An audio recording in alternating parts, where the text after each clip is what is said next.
The euro is under pressure from the tightening of quarantine measures in some Eurozone countries in an attempt to curb the virus spread. Moreover, there are still problems with the vaccine supply. Today, the Eurozone unveiled its preliminary GDP report for the fourth quarter of 2020. The indicator showed a smaller drop than expected.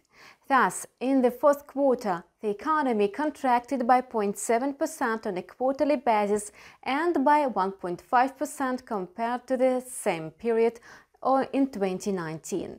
Analysts suppose that in the first quarter of the year, the Eurozone GDP may show even worse performance, despite the fact that the recent data exceeded the forecast.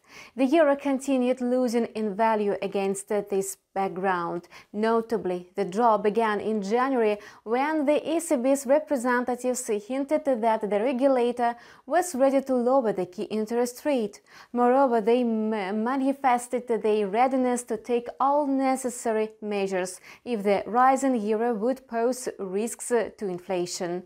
Yesterday, the euro-dollar pair dropped and returned to the support area near 1.2050. As a result, market participants reduced the volume of short positions again. This, in turn, led to a slowdown in the decline. On the trading chart, we can see that the quote is still trading around the mentioned level and moving downwards. If the price fixes below 1.2050, thus breaking the support level, buyers may take control over the market and the euro may slide towards 1.2000. At the same time, the pound-dollar pair once again slid after reaching the level of 1.3750. As a result, the pair dropped to 1.3656. Analyzing the current trading chart, we can see that the pound-dollar pair is still trading within the range of 1.3650 and 3750. If the price fixes beyond the limits on the 4-hour chart, analysts will have a chance to predict its further movement.